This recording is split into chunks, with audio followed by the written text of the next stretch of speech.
Hello and welcome to Science Research Weekly, Season 4, Episode 3, Jello Microbe, my old friend. Get ready for futuristic chainmail, synthetic yeast, subsurface ammonia production, living bacterial jello, exocomet belts, BioChatter, R Journal Volume 16.1, cleaning up level confusion, R4 cell biologist, and Ionosphere's Life Sciences Incubator. This episode covers material from January 17th to January 23rd. Let's get started with some research articles.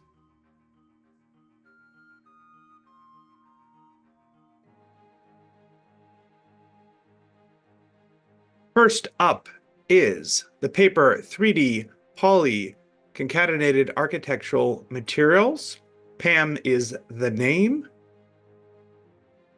Polycatenated architected materials are discrete concatenated rings or cage particles interlocked into 3D networks, which can essentially make futuristic chainmail. Here's some of the imaging from this article here. Very, very interesting stuff to be able to make strong yet interesting properties material. And so here's just some more papers or some more images of this thing. You can kind of see these are the actual pictures rather than just simply the 3D images. So a lot of, I think, interesting potential for this type of material. All right, next up, metabolomic profiles of infants classified as sudden infant death syndrome, a case control analysis.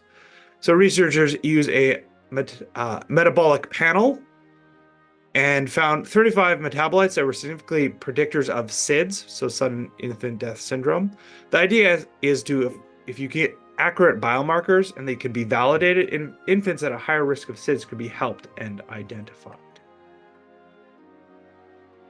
Moving along, we have construction and iterative redesign of synXVI, a 903 kilobyte synthetic Saccharomyces cerevisiae chromosome. Did you know that there's a global consortium to design and construct a synthetic yeast genome? Well, there is. Now you know. It is the SC 2.0. Based on the Saccharomyces cerevisiae genome, they've just finished 16 out of 16 chromosomes in a synthetic, what they call tRNA neochromosome.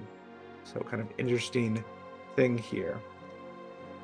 So there's some schematics of sort of how they construct and debug this synthetic genome. So definitely interesting breakthrough in the field of synthetic biology. All right, moving along to next generation bioelectronic medicine, making the case for non-invasive closed-loop autonomic neuromodulation. So this is a mini review.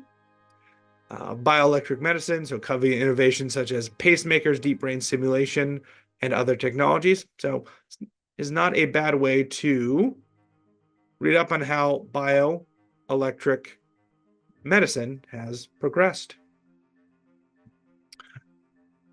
Moving along here, we have geological ammonia stimulated NH3 production from rocks. So ammonia, so NH3, it's used for fertilizer, but producing it is very energy intensive.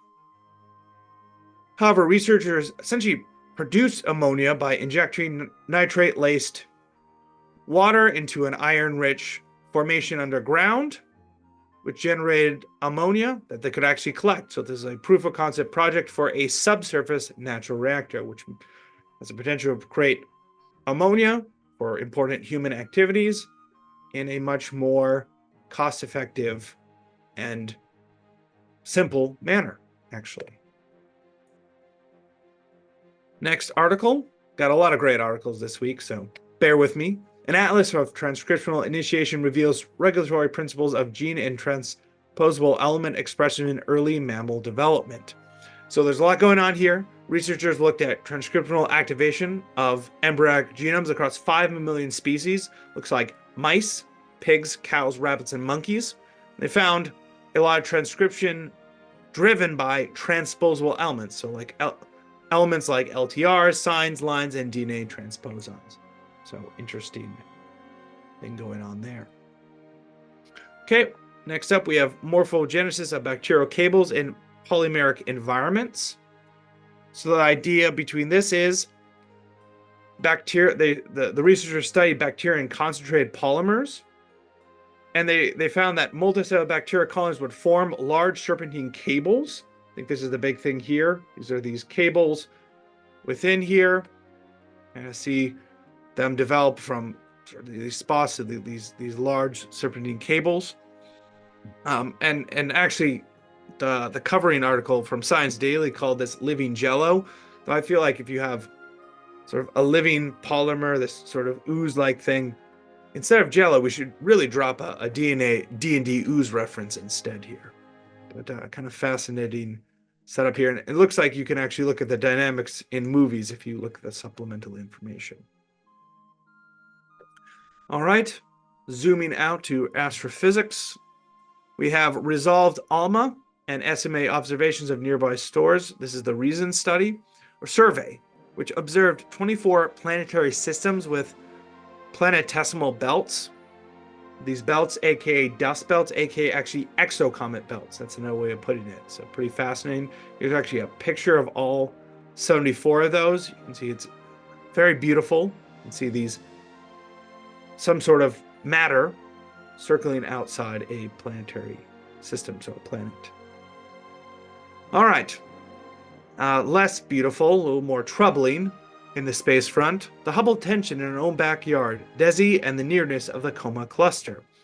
So the Hubble tension is the discrepancy between the value of the Hubble constant, so the Hubble constant is the rate of expansion of the universe, in observation versus theory. So there's a tension because observation does not match the theories that have been developed.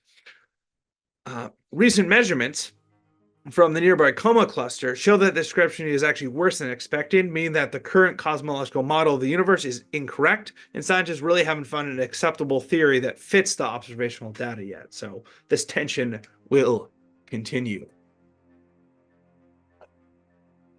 Finally, if you're feeling some tension yourself between biomedical research and large language models, so AI, here is the article for you, a platform for the biomedical application of large language models.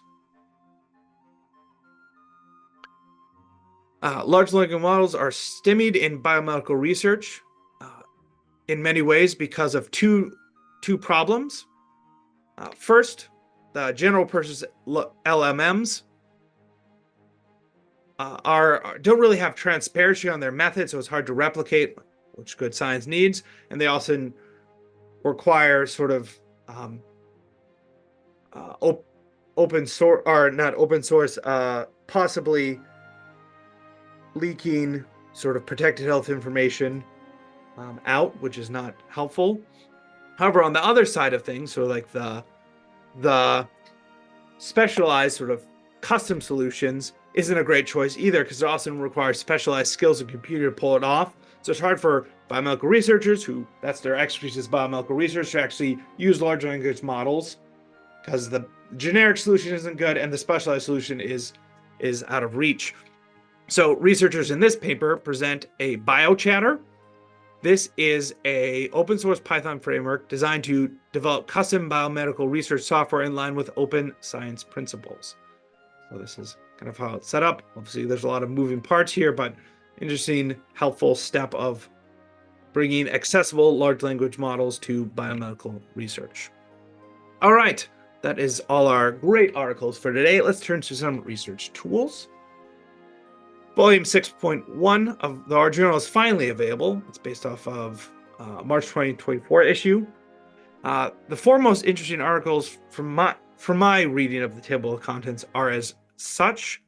There is prediction, bootstrapping, and Monte Carlo analyses based on linear mixed models with QAP 2.0 package. There is Gen Markov, modeling generalized multivariate Markov chains in R. There is Shiny Manager, or SARMI MGR, a framework for building, managing, and stitching Shiny models into reproducible workflows. And finally, BMRMM, an R package for Bayesian Markov renewal mixed models. You can see here I'm on a bit of a Bayesian kick. All right, kicking on to the next resource from Rick Wickland's do loop. He has a SAS tip. Use the hyphen and colon operators to specify multiple datasets on the set statement. Meanwhile, on the analysis factor, there is a new blog post helping to clear up the confusing statistical term of level, whether it means levels of measurement, levels of a factor, or levels in multi-level models. On the R side of things, 3 new R bloggers posts that might be interesting. First, from David Lindhoff on David's blog, how are p-values distributed under the null? Surprisingly, it's a uniform distribution between 1 or 0 and 1. So you can dig more into that if you want. Next, Get Better are 4 cell biologists from Stephen Royal. It's a bit of a workshop really aimed at teaching our 4 cell biologists rather than our 2 cell biologists. So using data sets and examples that make sense to what they'll be cell biologists would actually do, rather than like an empty CARS or IRIS data set that doesn't really have anything to do with their actual research they want to analyze. And finally, from code to conversation, localized AI fun with LM Studio and the Elmer package. I talked about Elmer package, I think, last time. It's from Gills, Dickinson Jones. And so it's interesting in trying to use that AI in R. Okay, some CRAN packages that are new this week that might be interesting. There's MISC Math, Miscellaneous Mathematical Tools. There's Partree, visualize simple 2D decision tree partitions. PhyloSignalDB, explore phylogenetic signals using distance-based methods. And RW Life Table, estimation of life tables using rolling windows. Closing out our time here, 2 grant opportunities to finish with. First, from the USDA, this is Agricultural Genome to Phenome Initiative. The idea is to focus on collaborative science engagement to develop a community of researchers across both crop and animals that lay the foundation for expanding knowledge concerning genomes and phenomes of importance to ag. And going from genomes to phenomes is definitely a big picture biological question. And finally, more on the entrepreneurial side, Innosphere's Life Science Incubator is accepting applications. It's a pioneering effort to establish a future where life science innovations knows no boundaries. So you can apply for this launchpad for pioneering startups. Alrighty then. Gelatinous ooze of science. Thanks for joining me for Science Research Weekly. Science on.